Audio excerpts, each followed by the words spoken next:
반갑습니다. 스타로스 성경연구원 성령 목사입니다. 오늘은 성경 속으로 걸어가기 열왕기하 3장에 나타난 엘리사에 관한 이야기입니다. 엘리사가 모압과의 전쟁에 참여하게 됐는데 왜 엘리사가 그 전쟁에 참여하게 되었을까 하는 것을 가지고 우리 같이 은혜 나누도록 하겠습니다. 자, 엘리사가요 열왕기하 3장에서 모압과의 전쟁에 참여하게 됩니다. 그것도 선지자로의 자격이 아닌 그냥 평범한 군사로 참여하게 됩니다. 그래서 왜 엘리사가 그곳에 그 전쟁에 참여하게 되었을까 하는 우리 문제를 한번 짚어보도록 하겠습니다. 자, 열왕기하 3장 9절로 12절 말씀을 보시면요. 이스라엘 왕과 유다 왕과 에돔 왕이 가더니 길을 둘러간 지 7일에 군사와 따라가는 가축을 먹일 물이 없는지라. 이스라엘 왕이 이르되 슬프다. 여호와께서 이 세 왕을 불러 모아 모압의 손에 넘기려 하시는도다 하니 여호사밧이 이르되 우리가 여호와께 물을 만한 여호와의 선지자가 여기 없느냐 하는지라.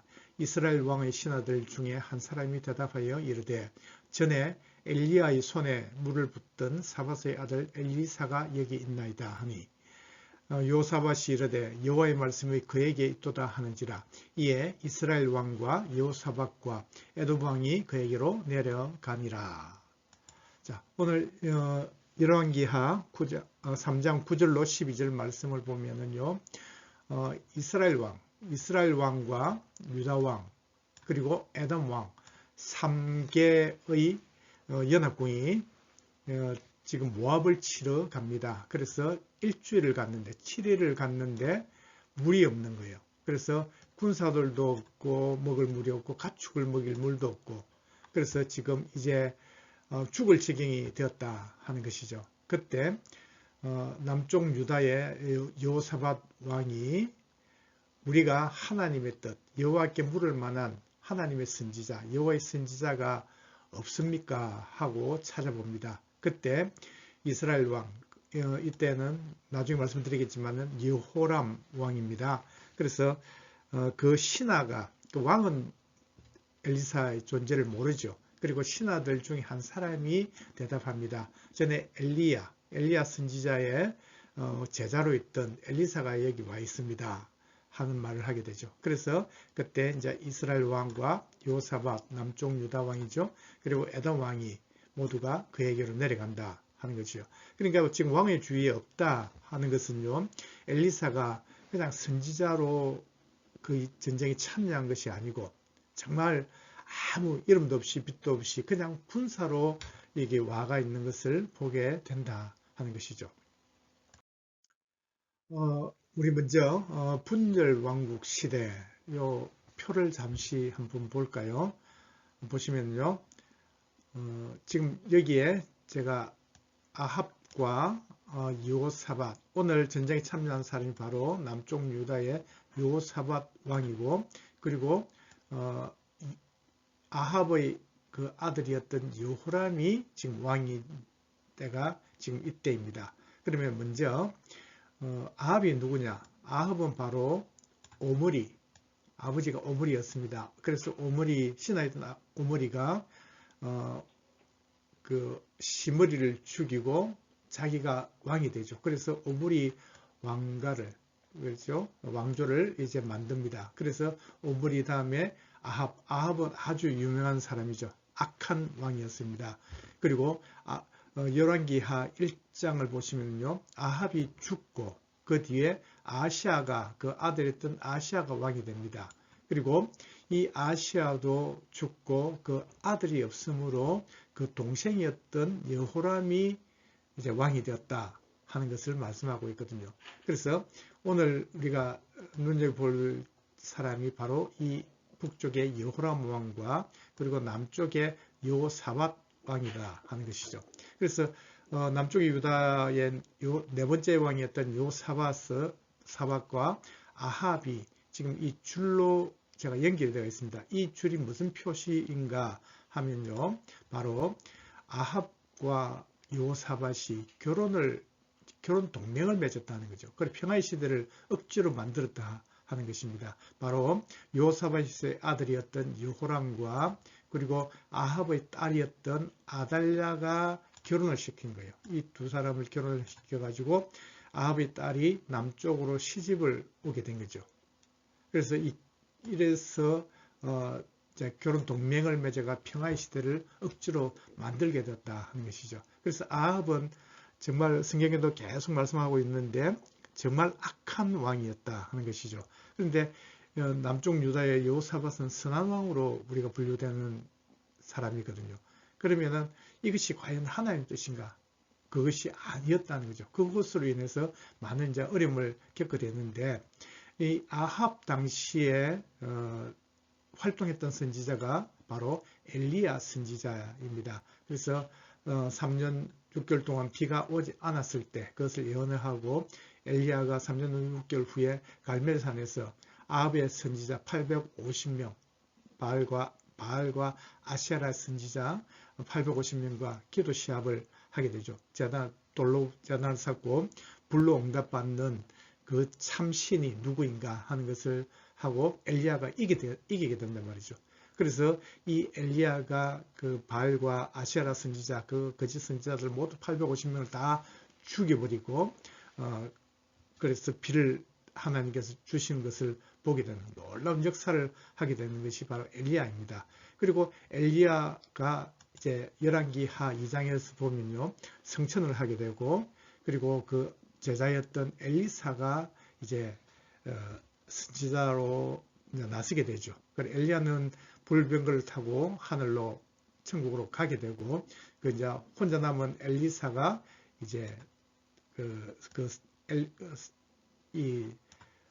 선지자 사명을 감당을 하게 되죠.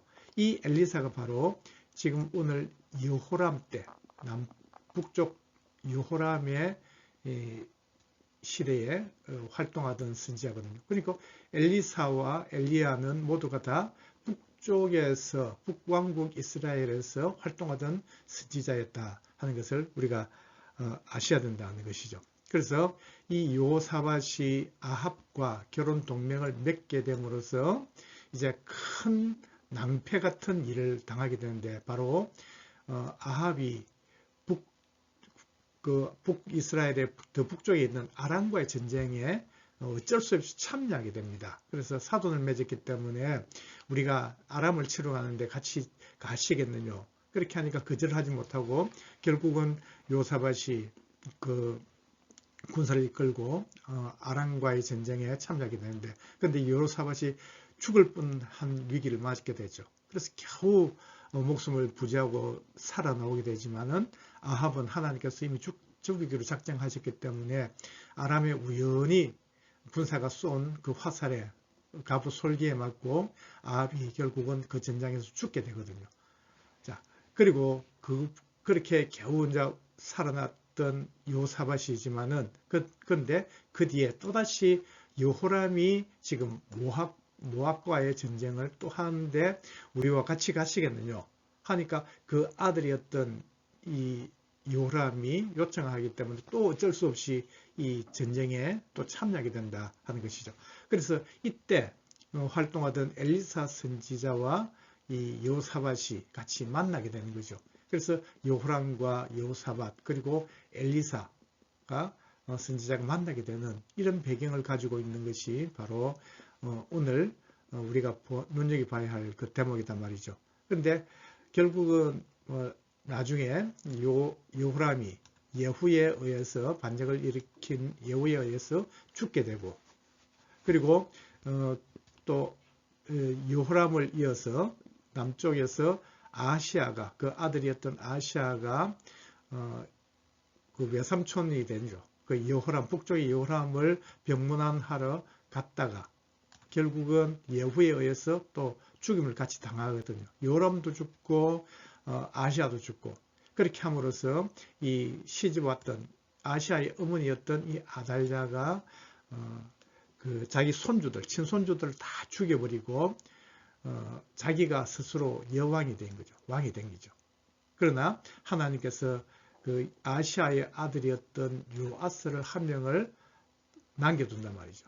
그래서 살려주셔가지고 요야다 대제사 중에 성전에서 6년 동안 기르고 7살이 되었을 때 아달랴를 죽이고 요아스를 왕으로 세우게 되는 그런 그 유다의 역사를 보게 된단 말이죠. 그래서 정말 이 하나님이 원하지 않는 이 여호사밧과 악한 아합과의 그 사돈 맺은 이 결혼 동맹을 통해서 얼마나 많은 어렵고 힘든 일들 있었는가 하는 것을 우리가 역사적으로 보게 되는 것이 바로 분열왕국 시대의 가장 핵심적인 그런 내용이 될 수 있겠습니다. 자, 엘리사 선지자가 왜 모압과의 전쟁에 갔을까 하는 거예요. 그래서 앞서도 말씀을 드렸지만은 이 엘리사 선지자는요, 선지자로서의 자격을 가지고 가는 것이 아니고 여호람 왕, 그 당시 북쪽 왕이었던 여호람 왕도 엘리사가 있는지조차 존재조차도 모른단 말이죠. 그럼 그 말은 무엇인가 하면은 바로 엘리사가 군사로 징집이 됐을 가능성이 있다는 거예요. 근데 징집이 됐다는 말도 없고 또 그리고 자원을 해서 자기가 무엇과의 전쟁에 참여했다는 말도 없단 말이죠. 그래서 일단 군사로 간 것은 맞는데 징집이 됐든지 자기가 자원을 했든지 그것은 하나님의 뜻이었다 하는 것을 우리가 알 수 있는 것이죠. 왜냐하면은 그 뒤에 바로 본문에 이렇게 말씀하고 있습니다. 열왕기하 3장 13절로 14절 보시면은 엘리사가 이스라엘 왕에게 이르되 내가 당신과 무슨 상관이 있나이까 당신의 부친의 선지자들과 당신의 모친의 선지자들에게로 가소서 하니 이스라엘 왕이 그에게 이르되 그렇지 아니하니이다. 여호와께서 이 세 왕을 불러 모아 모압의 손에 넘기려 하시나이다 하니라. 엘리사가 이르되 내가 섬기는 만군의 여호와께서 살아계심을 두고 맹세하노니 내가 만일 유다의 왕 여호사밧의 얼굴을 봄이 아니면 그 앞에서 당신을 향하지도 아니하고 보지도 아니하였으리다. 그러니까 지금 엘리사가 하는 말이 뭡니까?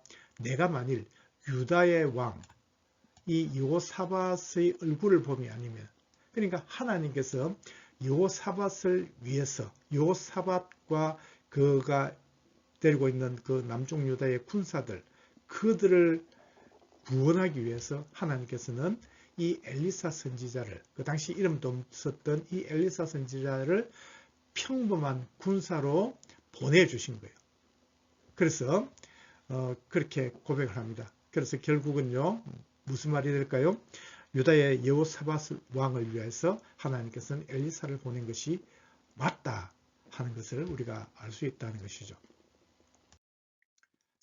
여호사밧과 요람 당시에 지금 북이스라엘과 남쪽 유다 그리고 모압, 지금 우리가 이 전쟁을 보고 있는 게 이 모압과의 전쟁을 하거든요. 그래서 북이스라엘은 지금 사마리아가 수도가 이렇게 파란 부분이 이렇게 아주 영역이 높아졌단 말이죠. 많아졌거든요. 그리고 남쪽 유다는 예루살렘을 중심으로 해서 이 노란 부분이단 말이죠.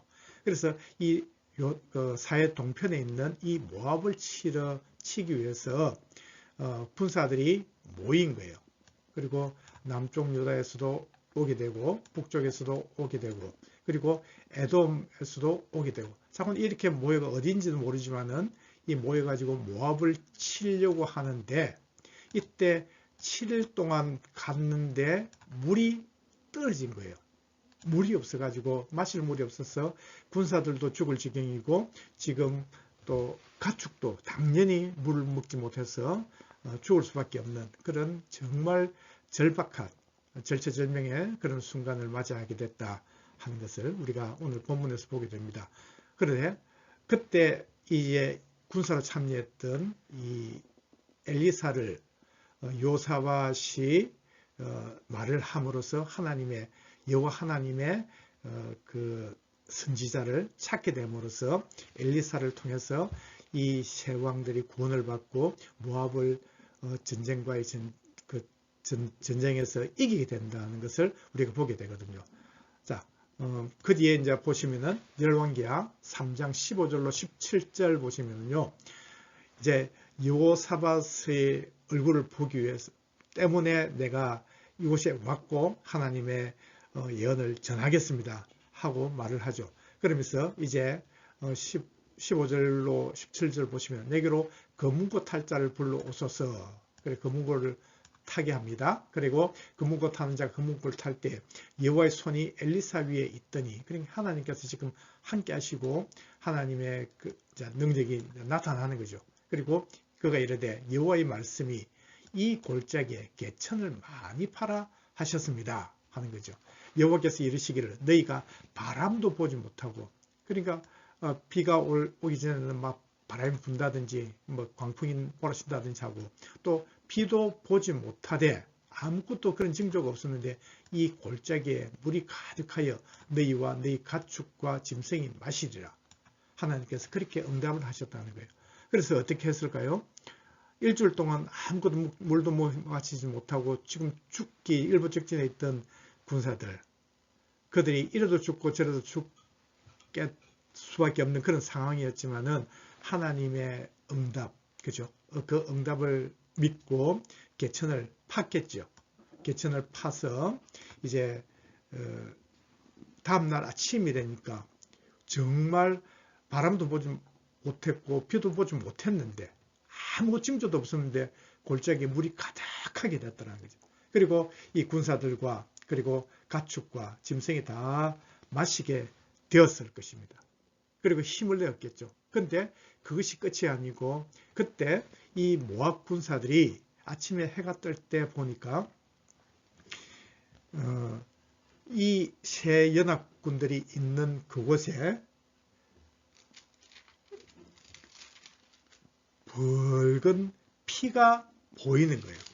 그래서 뒤에 3장 그 뒤쪽에 15절로 그 뒤에 보면은 23절에 이런 말씀을 22절부터 보시면은 아침에 모압 사람이 일찍 일어나 해가 물에 비침으로 맞은편 물이 붉어 피와 같음을 보고 이르되 이는 피라 틀림없이 저 왕들이 싸워 서로 죽인 것이로다. 모압 사람들아 이제 노력하러 가자 하고 그렇게 말을 했단 말이에요. 그 왜 그렇게 그게 가능할까요?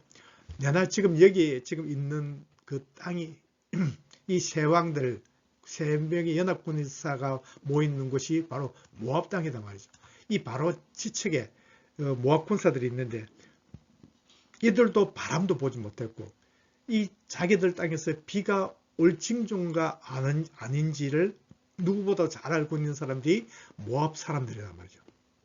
그러니까 아무것도 징조도 없었고 바람도 보지 않았는데 붉게 아침에 해가 뜰 때 보이는 그 물에 반사된 그 빛이 이 연합군들의 서로 싸운 피다. 모두 다 죽었을 것이니까 이제 우리가 노력하러 가자 하면서 아마 모르긴 몰라도 그들이 가지고 있는 모든 그 무기다 노략물들을 가지고 가기 위해서는 칼이나 활을 가지고 않고 맨손으로 갔을 거란 말이죠. 그때 이 군사들이 그 모압 사람들 다 죽이고 결국은 이 일로 인해서 승리를 하게 되는 그런 놀라운 역사가 일어나는 것이 바로 열왕기 3장의 오늘 말씀이거든요. 이렇게 하나님께서는 유다와 그리고 그 유다 백성들, 그 군사들을 하나님께서는 보호하시고 지켜주시기 위해서, 그들을 구원하시기 위해서 하나님께서는 그 당시 아무런 능력도 없고 알려주지도 않은 엘리사 선지자를 보내게 됐단 말이죠. 하나님께서 그 전쟁에 참여시키게 하셨고 그들을 하나님의 말씀을 통해서 순종함으로써 그들을 다 구원하는 것을 오늘 보게 되는 놀라운 역사가 일어났습니다. 그러면은 엘리사 선지자 이제 그 하나님 백성들을 구원을 했는데 그리고 승리를 모압과 전쟁에 승리를 했는데 엘리사 선지자는 어떻게 됐을까요? 이후로 본격적인 선지자 사역을 시작할 수 있는 그런 계기가 됐다는 이렇게 함으로써 우리가 지금 보는 것이 열왕기 하 3장의 말씀이잖아요. 2장에서 엘리야가 하늘로 승천을 하고 그리고 엘리사가 자기가 이름을 아직 알려질 수가 없는 겁니다. 그런데 열왕기 3장에서 모압과의 전쟁에서 가서 존재를 알리는 거죠. 아, 하나님의 선지자가 여기 있구나, 엘리사구나 하는 것이 여호람 왕, 북쪽 이스라엘 여호람 왕을 알게 됐단 말이죠. 그러니까 그 이후로 하나님께서 선지자로서의 사역을 본격적으로 할 수 있는 그런 길을 열어놓으셨다 하는 것입니다. 그래서 보면요, 열왕기하 5장 보시면은 바로 아람의 나만 장군이 문둥병, 한센병을 치료하기 위해서 왔을 때 이때 그 나만 장군을 고친 사람이 누굴까요? 바로 엘리사 선지자. 이 정말 큰 국가적인 그런 이제 선지자로서의 그 역할을 할 수 있는 그런 계기가 된 것이 바로 이 모압과의 전쟁이었다 하는 것을 우리가 알 수 있단 말이죠. 그뿐만 아니고 열왕기하 6장과 7장을 보시면요, 아람이 침공을 합니다. 그리고 그래서 매복을 하고 이 북이스라엘 군사들 매복해서 이기려고 하는데 그것을 알려서 피하게 하는 사람이 누구냐? 바로 엘리사 선지자라는 것이죠. 그리고 그러면서 그 부하들이, 아람의 부하 신하들이 엘리사가 있으면은 아람 왕 당신이 침상에 사는 것도 다 듣고 다 피하게 합니다 하는 그런 고백을 하는 것이 바로 우리 성경의 6장에 나온단 말이죠. 그리고 결국 사마리아가 포위를 당하게 됩니다. 아람의 침공을 받게 되죠. 그때 먹을 것이 없어가지고 아기를 삶아 먹는 것 가지고 싸움을 하면서 여호람 왕이 옷을 찢고 엘리사 선지자를 원망할 때 엘리사 선지자는 그럽니다. 내일 이맘때에 양식을 가지고 아주 싸게 매매하게 될 것이다. 그래서 문둥병 그들을 통해서 아람 군사가 다 도망간 것을 백성들에게 알리게 되고, 그리고 정말 엘리사 선지자가 예언했던 대로 아주 풍족한 그 양식을 가지고 매매하면서 먹게 되는 것입니다. 그때 한 장관이 하나님께서 하늘에 창을 내신들 어찌 그런 일이 있겠느냐 했지만은, 그러나 그 하나님의 그 말씀은 이루어졌고, 그때 엘리사 선지자가 그 장관을 통해서 장관에게 말하죠. 네가 눈으로 보리라. 그러나 너는 먹지 못하게 될 것이다. 그렇게 발표 죽으면서 그것을 보게 됐다고 우리가 성경을 통해서 보게 되거든요. 자, 이렇게 해서 그 큰 역사를 일어났던 이 아합의 아들 여호람 왕도 뒤에 예후에 의해서 이제 반역을 일으킨 예후에 의해서 여호람이 죽게 되죠. 그때 이 예후에게 제자를 보내가지고 길랄 라모스에서 왕으로 기름을 부은 사람이 누구냐? 바로 엘리사 선지자란 말이죠. 그래서 열왕기하 9장에서는 그렇게 말씀을 제자를 통해서 예후를 왕으로 세우게 되죠. 그리고 그 예후에게 이세벨, 그러니까 아합의 그 일족들을 모두 다 죽이고 바알 선지자, 이세벨, 아합의 아들들 70명, 그리고 바알 선지자까지 다 죽여버리는 그런 역사를 또 이루게 되는 것이 바로 엘리사 선지자가 한 일이다 하는 거죠. 그리고 예후의 이제 손자가 됩니다. 요아스가 이제 그때까지 계속해서 엘리사가 사역을 하고 있죠. 선지 사역을 하고 마지막에 이제 죽기 전에 임종 직전에 요아스가 병문안을 오죠. 그때 그 왕에게 동쪽 창을 열게 하고 하나님의 구원의 화살을 쏘게 합니다. 그래서 그렇게 이기게 된다는 것을, 당신이 아람 동쪽에 있는 그 아람을 이기게 될 것입니다. 그러면서 화살을 가지고 땅을 치라 하는데 3번밖에 치지 않았음을 책망하게 되죠. 여러 번, 한 4번 많이 쳤으면 분명히 아람을 완전히 진멸할 수 있도록 이길 것인데, 그러나 당신이 3번밖에 치지 못함으로써 하나님께서 당신을 3번밖에 도와주지 않을 것입니다. 그걸 하면서 아람을 쳐서 이것을 예언하는 것, 이런 것을 우리가 또 엘리사 선지자가 정말 큰 본격적인 선지자 사역을 하게 되는 것을 보게 되는 것이 바로 오늘입니다. 그래서 엘리사 선지자의 사역 기간을 최소한 한 60년 정도 아주 긴 세월 동안에 선지자로서 그 역할을 능히 감당하다가 이제 하나님 부르심을 받게 되는 것을 우리가 보게 됩니다. 자, 오늘 엘리사가 왜 뜬금없이 그 모압과의 전쟁에 아주 평범한 군사로 갈 수밖에 없었는가? 하나님께서 그 요사밧을 구원하기 위해서, 그리고 또 엘리사 선지자를 더욱더 정말 본격적인 사역을 시작할 수 있는 그런 계기를 마련하기 위해서 하나님께서는 엘리사 선지자를 모압과의 전쟁에 참여시킨 것이다 하는 것을 우리가 보게 되었습니다. 오늘도 함께 하셔서 감사합니다. 우리 모두도 정말 엘리사처럼 마지막 때까지 끝까지 주님 앞에 쓰임받고 또 주님의 기쁨이 되는 우리 모두가 되기를 주님으로 축복합니다. 오늘도 함께 하셔서 감사합니다. 수고하셨습니다.